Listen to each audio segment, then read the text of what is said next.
All right, so the second idea that really stood out in this solo to me was a little further down the line, where he does this kind of two-note phrase and he repeats it a few times up strings, and it's just really cool. It's an easy concept that you can take out of this solo and start using in your own playing with licks and ideas you already know.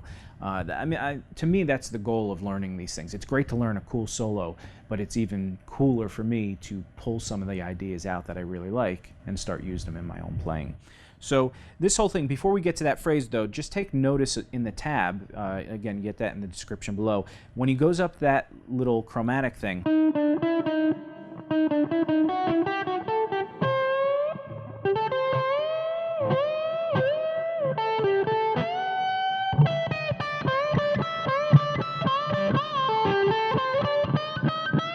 before he gets to all that stuff, those bends, he's doing like a double step bend. So he's bending from this C note to an E note. And even that note, he bends from the E note to the G note. So he's doing a step and a half bend. Now, a lot of people are used to full step bends or half step bends, but those step and a half and double step bends, they're really aggressive and really cool sounding, but they're a little tough on your fingers if you're not used to them. So just take your time with those. Now, one of the phrases too, before we get into that cool little concept that I like, this phrase gave me a little problem, and I'm just letting you know, just in case you have the same problem, don't let it frustrate you. Just take it really slow and work through it. This, I don't know why at tempo,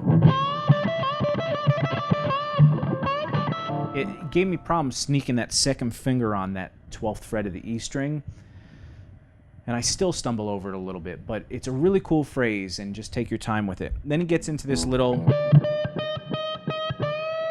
and all that's adding tension. He's going up, bending the 15th fret of the B string just a little bit. Then he adds a double stop, adding this tension. Then he goes to,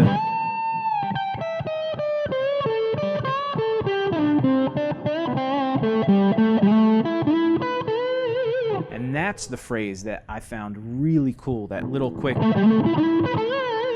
or you can actually slide it into it if you want, but he bends that last one. All it is, real simple, is that he's going up in fifth intervals. So he's targeting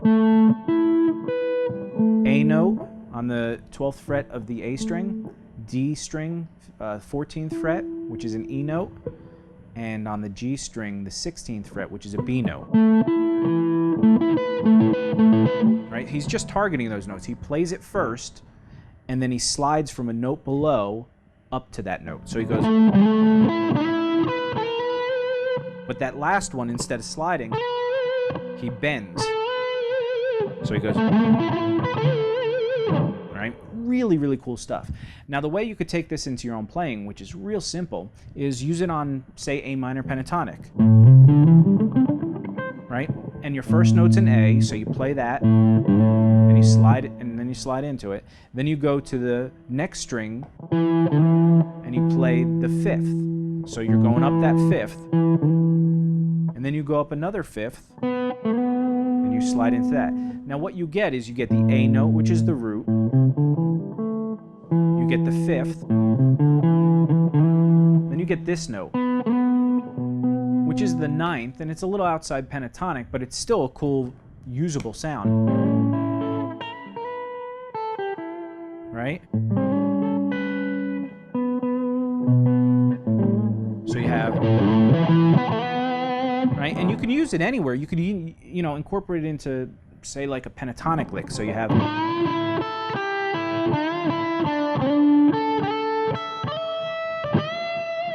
right? And now that just got me up from this pentatonic lick. Now I just did pentatonics, up a fifth, up another fifth, and then it got me to this position. Right?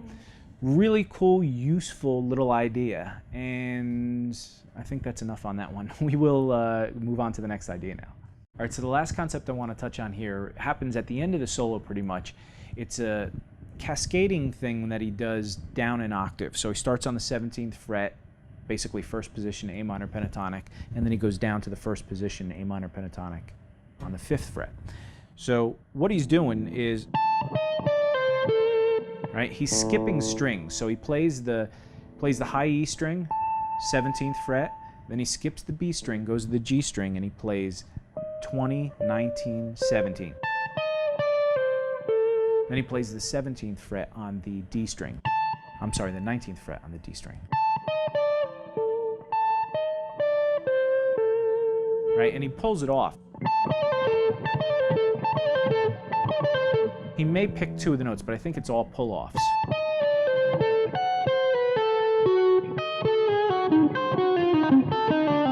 And then he just takes that pattern and he cycles it through minor third movements. So it's kind of like diminished stuff. If you hear,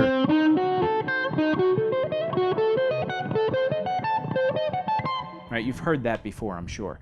This is taking a pattern, and you can do this with pretty much anything.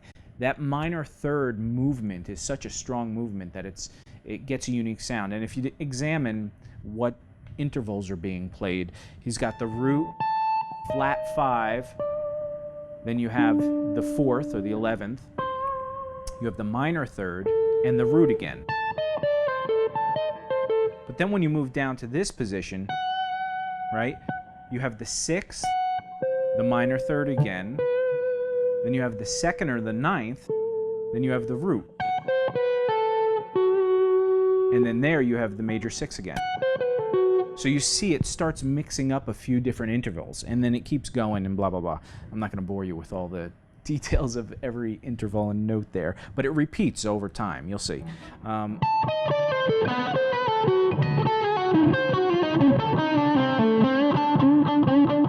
he gets into some bending between 2 notes, which again is really cool and aggressive. But take that little phrase, and you don't have to go all the way down. You could use it twice maybe.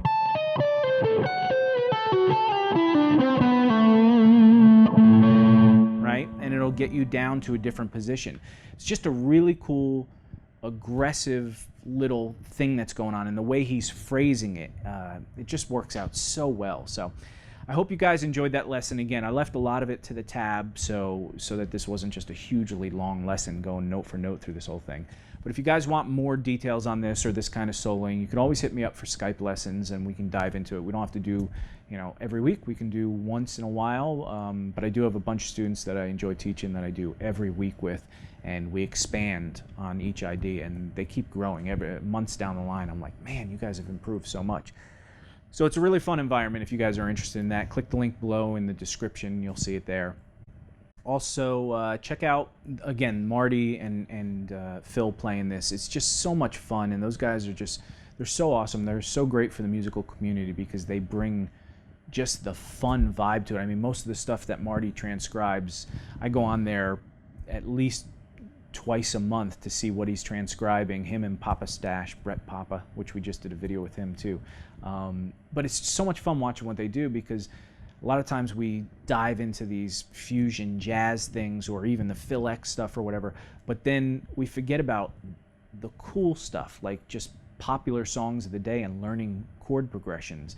And they touch on a lot of that stuff, and it's always fun to learn new stuff that you can add to your arsenal. So check out their stuff and keep coming back here. We got a ton of stuff coming up, lesson packages, blah, blah, blah, so much good stuff.